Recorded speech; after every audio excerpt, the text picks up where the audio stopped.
Thank you for tuning in once again to his Vine and Victory podcast. My name is Kurt Olson. I'm your host. I'm coming to you on the late morning of December 3rd, 2025. I've got a few items that are spiritually related that have been in the news.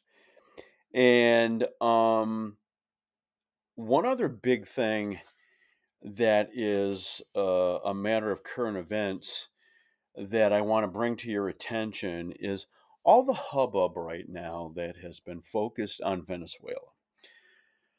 Okay, so we've been bombing narco boats in the Caribbean, and apparently one of the bombings left some survivors, and the Democrats have been up in arms that these are illegal orders and scary quotes intended.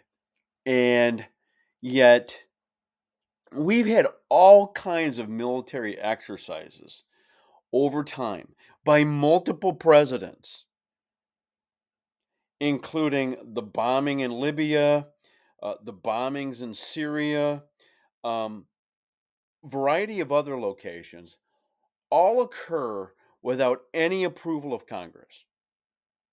Okay, so I really don't have a lot of room for Democrats who are all weirded out over, you know, this is illegal, whatever.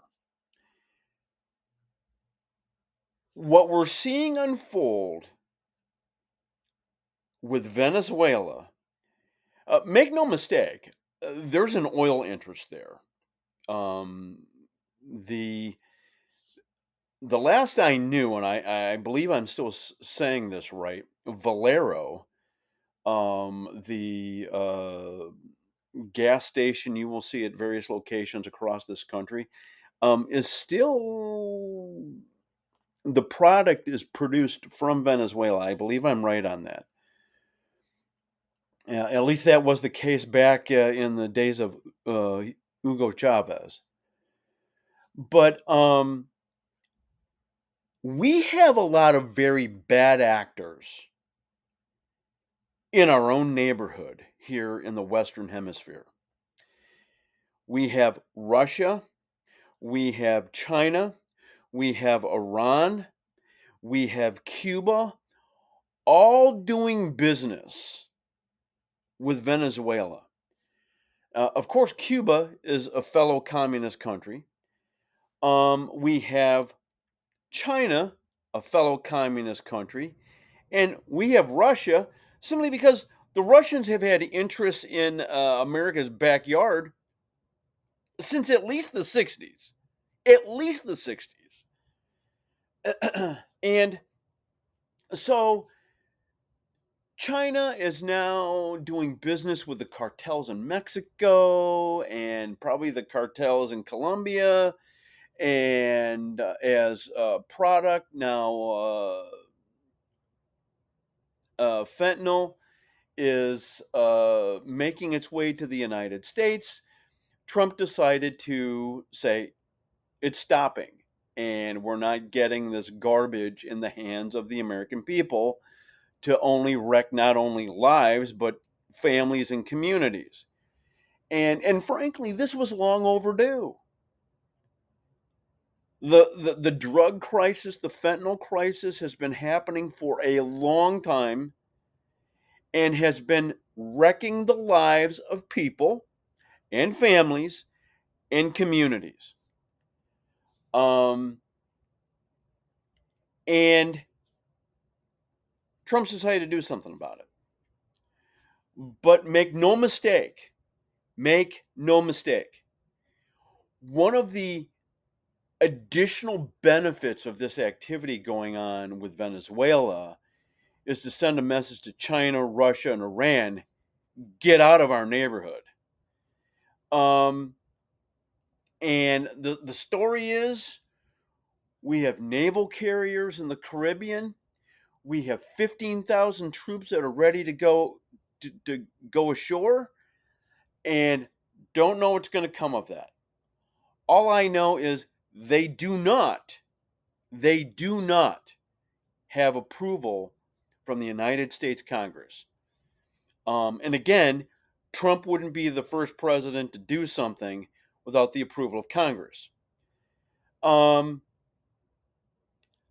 so all of that is taking shape, but I can't imagine in in any scenario that the American people, broadly speaking, our country is in favor of us just letting narco boats just go wherever they need to, and somewhere on the Atlantic coast, or maybe somewhere in the Gulf of Mexico, land, bring their product aboard, and whatever happens, happens. And um, those are some of the things that are playing now as a lot of attention has shifted to Venezuela. And those are some of the factors at play there. But we have some bad actors in our own neighborhood. You don't think Iran wouldn't want to do something to the United States after taking out their nuclear locations with the help of the Israelis just months ago? You don't think China wouldn't want to further destabilize the United States of America? Ditto Russia. Um, so this kind of thing has been long overdue. And if Trump is successful in kicking the Russians, the Chinese, and the Iranians out of our own backyard, more power to him. Secondly, there is a guy by the name of Stu Peters who I don't know much about. I first started hearing about him during COVID. Didn't spend a lot of time watching him, nor do I even to this day. But he emerged on in late November, a little bit before Thanksgiving, with a statement. And basically, what happened was the U.S. ambassador to Israel, Mike Huckabee, the former Republican governor of Arkansas and the former Southern Baptist pastor, um, was doing an interview. I believe it was in Israel. And he said this: "You can't be a Christian and not understand that your entire faith is built on the foundation of Judaism." To which point Stu Peters said the following: "Mike is a heretic and has apparently never heard of the New Testament." And when I saw this, I'm like going, I don't know anything about Stu Peters and his personal faith. Making this kind of a statement would or writing this on X and putting it out would make you indicate that he's a Christian who's triggered by the whole influence of Israel. And I don't know how you could say something so ignorant as Mike is a heretic and has apparently never heard of the New Testament. Okay, yes, the New Testament is there, Matthew to Revelation. But we also have the 39 books of the Old Testament, Genesis to Malachi, and a slew of history, not to mention all the people involved in that history. And Christianity is an outgrowth of Judaism, period. Jesus had Jewish parents, period. Um, this little conversation that keeps happening and percolating only because we have people in this country, even now right of center and in the church, who have issues with Israel and the Jewish people. um they're saying silly things,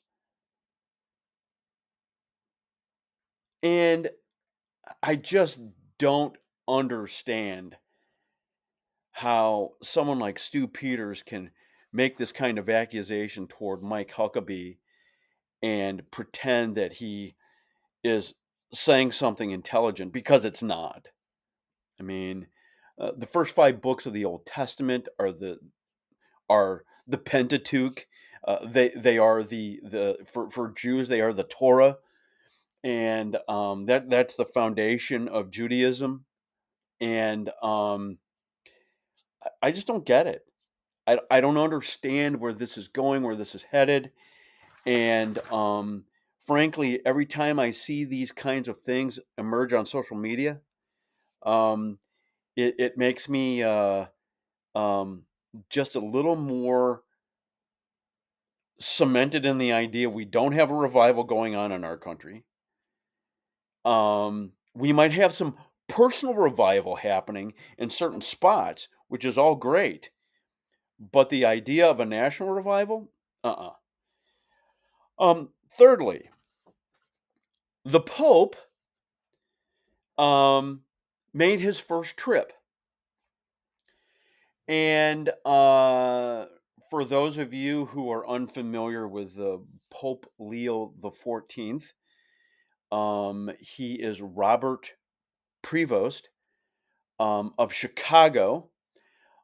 Spent some time doing Catholic ministry in, I believe it was South America, and before he became one of the names that was surfacing to replace Pope Francis when he died um, earlier this year. And um,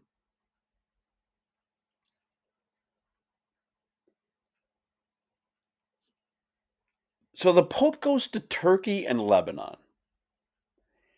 And the message was to continue kind of, especially in Lebanon, a message of spreading some, trying to get people who are at war to stop warring.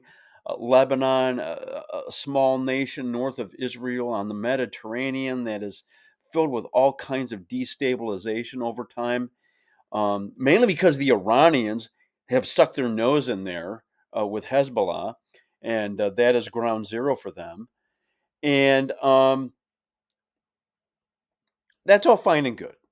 Yeah, you would expect that of any pope to be pushing peace in the Middle East. Um, but the first stop was in Turkey, and he was there to recognize the 1700th anniversary of the Council of Nicaea. The Council of Nicaea is where we in 325 had a pretty significant uh, theological debate unfolding about the divinity of Christ, the Trinity, and they would even adopt the Nicene Creed. But Pope Leo makes some comments kind of in advance of all that and kind of surrounding that, um, obviously wanting those in the Christian faith to be united moving forward. And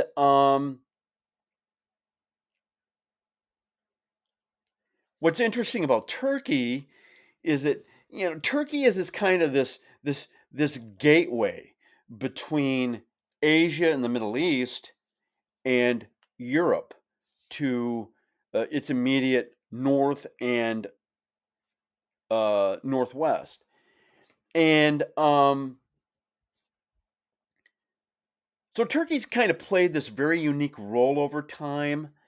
They're in NATO, the North Atlantic Treaty Organization, and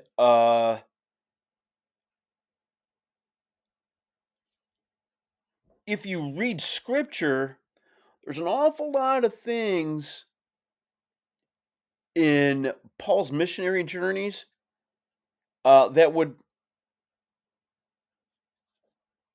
happen in Turkey, and it's hard to not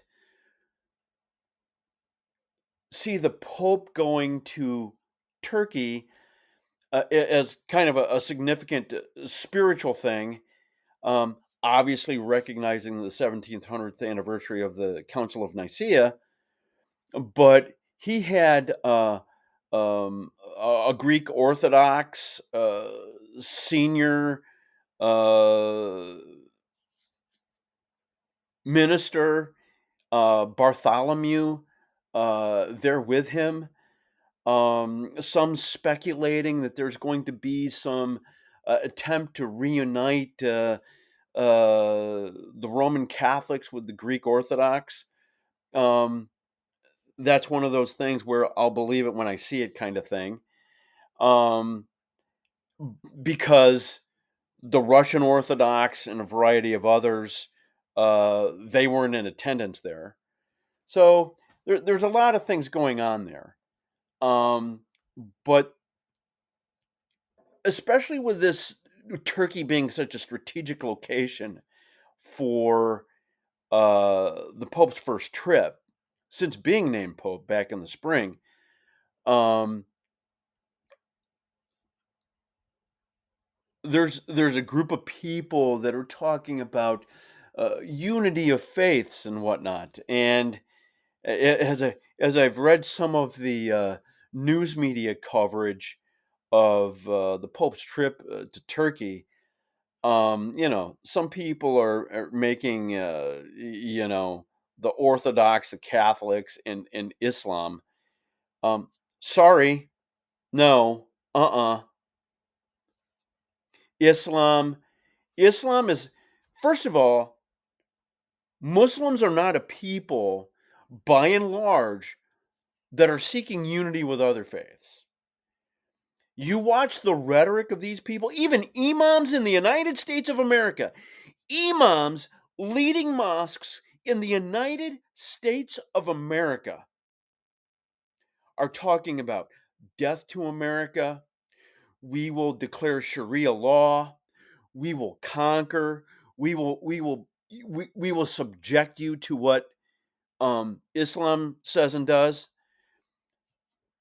So Islam is not a faith that is going out of its way to seek unity with anybody. And anyone who is engaged in that kind of talk with Islam, um, there's no there. There's no there's no smoke from coming from that campfire because they don't want it. Because when when Muslims talk about, even in the United States of America, they want our constitutional republic replaced with a theocracy. And for all of you left wingers out there who have had your hair on fire about Christians in this country being involved in government, and they want a theocracy, they want a theocracy. Wait until Islam gets their hands on everything that is a part of our country. It will make anything Jerry Falwell, Pat Robertson, James Dobson, um, and a host of others, whatever they've said over time will be child's play compared to anything that comes from a Muslim. Bank on it. Finally, um, and there's something I'm going to share with you. So I'm going to share with you the clip in the description to the podcast. I'm going to provide a link to the Mike Huckabee interview that Stu Peters responds to. And I'm also going to share with you uh, something from Wes Huff. For those of you not familiar with Wes Huff got a lot of attention about a year ago. He would emerge on a podcast where he was doing a kind of a live debate with someone, and the guy got so frustrated with Wes Huff, he just kind of sauntered off at the tail end of the discussion debate that was going on. And then Wes Huff, and Wes Huff is a guy who specializes in ancient documents. He's a Christian. He's from Canada, and he suddenly emerges on the Joe Rogan show, or the Joe Rogan Experience, and then he would emerge on some other podcasts here in the United States. So Wes Huff has gotten a fair amount of attention just in the past year, and he put out something that is focused on Christmas, and specifically at this time of year, you always hear about people claiming about the pagan roots of Christianity. And why do you celebrate it? Well, I'm going to share with you something from Wes Huff where he dispels several things related to the pagan roots of Christmas. He goes into Santa Claus, he goes into Christmas trees, he even goes into mistletoe. So you can read that at your leisure. But when I came across it this morning, I'm like going, this is worth sharing. So that's what I'm going to do. So there will be a link to the Mike Huckabee interview and Wes Huff in the description to the podcast. I thank you for watching. Um, we are launching full board toward Christmas.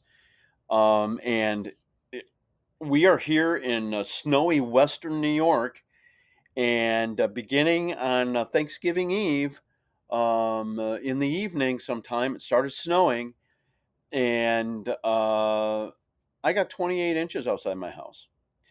And I know some people had got just 24 inches with the first blast of the storm that came over Wednesday, Thursday, around Thanksgiving. And so that's what's going on here. And thank you for reading my column. Thank you for tuning into this.